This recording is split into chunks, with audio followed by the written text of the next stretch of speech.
दोस्तों, मैं आशीष आप सबका स्वागत करता हूं आपके अपने चैनल एकलव्य एकेडमी में। इसमें हम शुरू करने जा रहे हैं क्लास 8 की हिस्ट्री का चैप्टर 2 का सेकंड पार्ट। फर्स्ट पार्ट में हमने पढ़ा था चैप्टर का नाम जो था फ्रॉम ट्रेड टू टेरिटरी, व्यापार से लेकर साम्राज्य तक कंपनी की सत्ता स्थापित होती है। इसमें हमने जाना था कि औरंगजेब जो कि मुग़ल बादशाहों के सबसे शक्तिशाली बादशाह थे, उन्होंने पूरे भारत पर नियंत्रण किया हुआ था। उनकी मृत्यु के बाद कैसे कैसे मुग़ल सूबेदारों ने और बड़े बड़े ज़मींदारों ने अपना एक क्षेत्रीय रियासतें कायम कर ली थी। उधर दूसरी ओर 18वीं सदी के उत्तरार्ध में in the second half of the 18th century एक नई ताकत उभर रही थी। वह नई ताकत कौन सी थी? अंग्रेज़ों के रूप में। अंग्रेज़ जब शुरू में आए तो वह यहाँ पर सिर्फ एक छोटा सा व्यापार करने आए थे। उनकी यहाँ पर कब्जा करने की कोई भी दिलचस्पी नहीं थी। तो फिर ऐसा कैसे हुआ कि एक दिन वे इस विशाल साम्राज्य के स्वामी बन बैठे और मालिक बन बैठे। फिर हमने देखा था कि जो पूर्व में ईस्ट में जो ईस्ट इंडिया कंपनी कैसे आई। 1600 की बात है। उस समय जो महारानी एलिजाबेथ प्रथम थी इंग्लैंड की, उन्होंने एक चार्टर दिया था। चार्टर का मतलब मैंने आपको बताया था इजाज़तनामा, एक परमिशन दी थी अंग्रेज़ों को, ईस्ट इंडिया कंपनी को, कि वह ईस्ट में जाकर अपना व्यापार शुरू कर सकती है। और इस इजाज़तनामे के ब्याह पर, चार्टर के ब्याह पर इंग्लैंड से कोई दूसरी कंपनी उनकी कंपटीटर नहीं बन सकती। मैंने आपको रास्ता बताया था कि ब्रिटिश कैसे कैसे इंडिया में आए थे। ब्रिटिश चले अपने द्वीप से, सेंट हेलेना एक आइलैंड था जो कि मिड अटलांटिक ओशन में था, उस पर ठहरे। वहाँ से होते हुए साउथ ऑफ अफ्रीका के साउथ में एक जगह थी केप ऑफ गुड होप, वहाँ से होते हुए और भारत तक पहुँचे थे। उसके बाद उन्होंने उन्होंने भारत की ओर चलना शुरू किया, तो उससे वो इस चीज़ से बिल्कुल अनजान थे कि उनसे पहले भारत में पुर्तगालियों ने अपना व्यापार स्थापित किया हुआ है, जो कि 1498 में पुर्तगाली के खोजी जिसका नाम वास्को डी गामा था, वो भारत पहुंच गए थे। उसके बाद 17वीं शताब्दी की शुरुआत में डच भी यहाँ पर अपने व्यापार की संभावनाएं ढूंढ रहे थे। कुछ ही समय बाद फ्रांसीसी भी व्यापार करने के लिए सामने आ चुके थे। समस्या यह थी, जैसे आपको बताया था, कि कुछ चीज़ें थी जिसके लिए सब लोग व्यापार कर रहे थे, जैसे सूती कपड़े हो गए, रेशम हो गया, काली मिर्च हो गई, लौंग, इलायची और दालचीनी हो गई। इनका यूरोप में बहुत ज़्यादा मांग थी। इस वजह से इन सब कंपनियों में आपस में टकराव रहने लगे, आपस में झगड़े होने लगे, लड़ाइयाँ होने लगी, एक दूसरे का माल खराब करने लगे। दूसरी ओर इन सब झगड़ों के बावजूद इनके बिहाफ पर जो स्थानीय शासक थे उनसे भी टकराव होने लगे और उनसे भी उनकी बातें खराब होने लगी। इसी बीच ईस्ट इंडिया कंपनी ने बंगाल में व्यापार शुरू किया। 1651 में हुगली नदी के किनारे पर इंग्लिश फैक्ट्री सबसे पहली शुरू की गई। हुगली नदी कहाँ पर बताई थी? बंगाल में।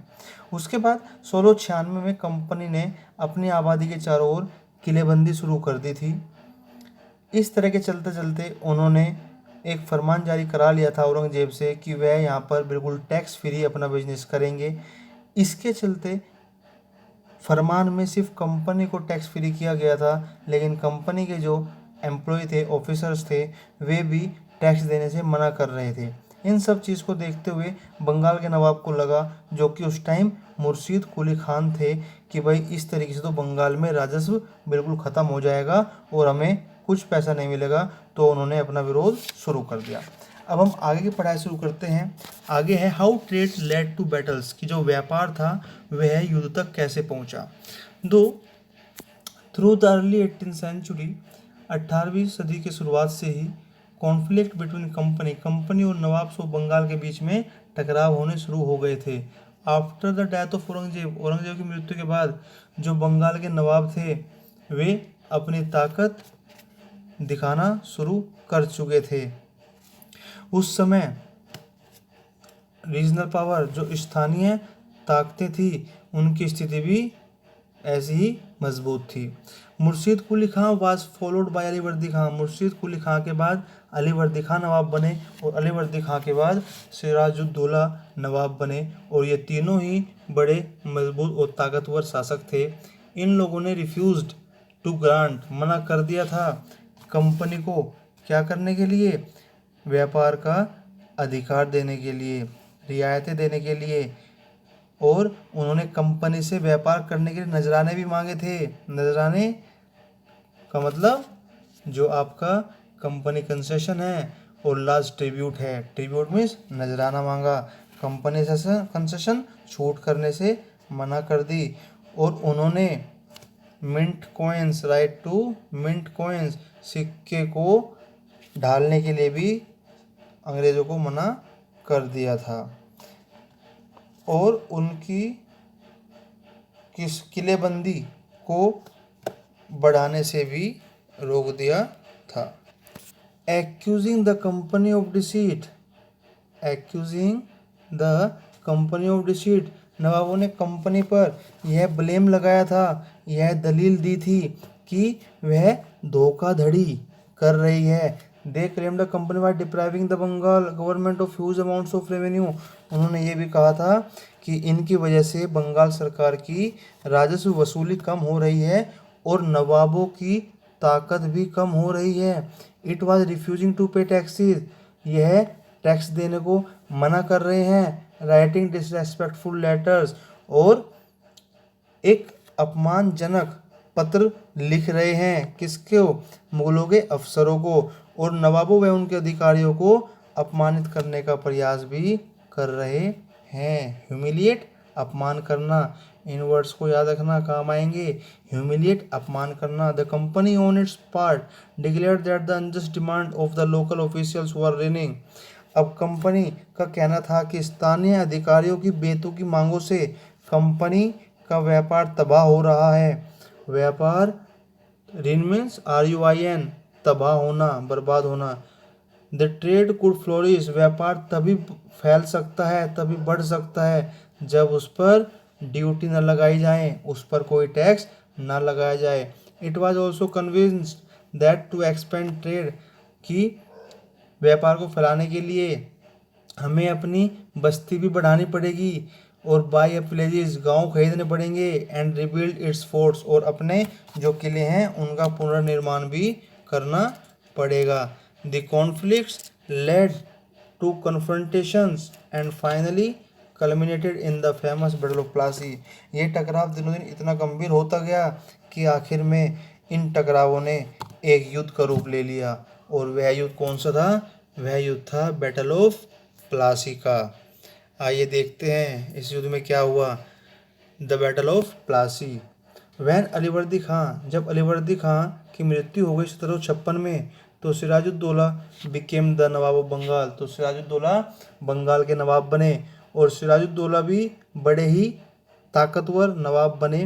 कंपनी सोच रही थी कि उनको ऐसा नवाब मिले जो सिर्फ कठपुतली, पपेट, याद रखना, पपेट का मतलब होता है कठपुतली। आप लोगों ने देखा होगा कठपुतली का खेल, एक खिलौना बंधा रहता है धागे से, और धागे वाला खींचता रहता है और वह नाचता रहता है। तो कंपनी को भी ऐसा ही एक नवाब चाहिए था जो उनकी बात माने, उन्हें सारे व्यापारिक रियायतें और अन्य सुविधाएं आसानी से देने में आनाकानी न करें। कंपनी ने इसके लिए प्रयास भी किया था, किससे, सिराजुद्दौला से, लेकिन वह नहीं माना। और उसने प्रयास किया कि सिराजुद्दौला के किसी विद्रोही को वह नवाब बना दे।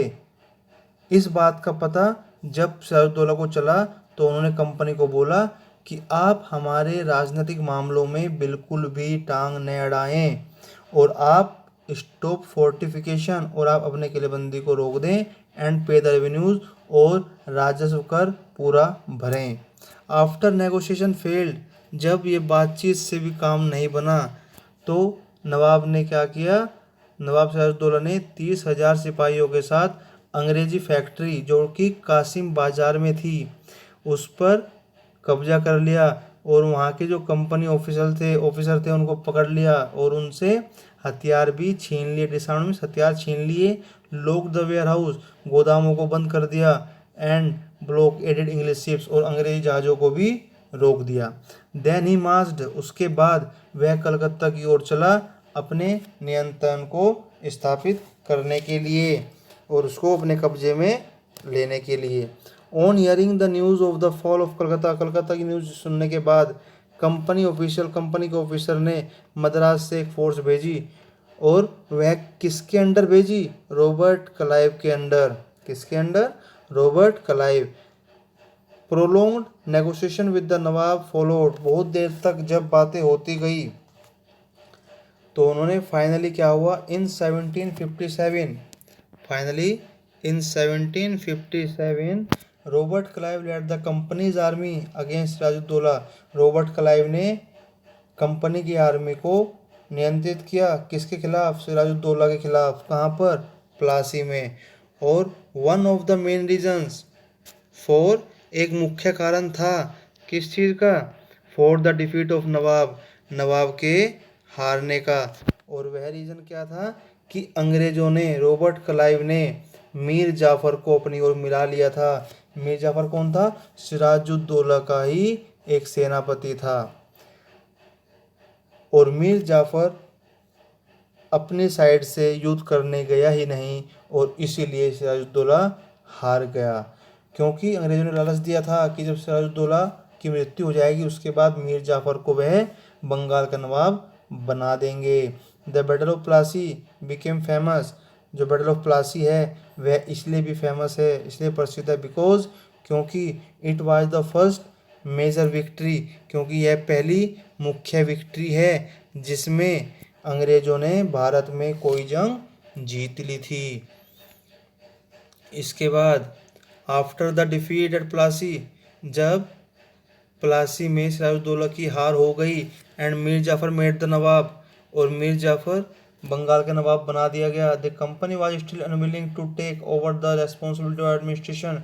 तब भी कंपनी की कोई इच्छा नहीं थी कि वह यहाँ पर शासन करे। The company was its prime objective, इसका जो मेन उद्देश्य था वह था अपने व्यापार को बढ़ाना। If this could be done, अगर उसका व्यापार बढ़ता है बिना किसी झगड़े के, सिर्फ लोकल शासक की हेल्प से, who were willing to grant privileges, जो उनको रियायतें दे दे अपनी इच्छा से, देन टेरिटरीज, तब उस रियासत को कोई आवश्यकता नहीं है सीधे उस पर राज करने की। Soon the company discovered that this was rather difficult, फिर भी कंपनी को बड़ी समस्या का सामना करना पड़ा। क्यों? क्योंकि कभी कभी जो नवाब होता था उसको प्रजा की नज़र में अपना सम्मान और संप्रभुता का दिखावा करना पड़ता था, और उस दिखावे के कारण उसे अंग्रेज़ों की बातें माननी, अवमाननी करनी पड़ती थी, नहीं माननी पड़ती थी। What could the company do, अब कंपनी क्या करे? जब मीर जाफ़र ने प्रोटेस्टेड, विद्रोह कर दिया, तो कंपनी ने उसको हटा दिया और मीर कासिम को उसकी जगह पर नवाब बना दिया। वैन मीर कासिम कंप्लेंट, जब मीर कासिम ने उनके खिलाफ प्रदर्शन किया तो उन्होंने उस बातचीत को एक युद्ध के तरीके से लिया, और वह युद्ध कौन सा था? द फोर्ट ऑफ बक्सर, वह युद्ध था बक्सर का जो 1764 में हुआ था, और उसको मीर कासिम को बंगाल से बाहर कर दिया और दोबारा मीर जाफ़र को नवाब बना दिया गया। इस बार सरकार ने, अंग्रेज़ी सरकार ने, अंग्रेज़ों ने बोला कि अब नवाब हमें हर महीने 5 लाख रुपए देंगे, but the company wanted more money, लेकिन जो कंपनी थी उसको ज़्यादा पैसे चाहिए थे। And need the demands of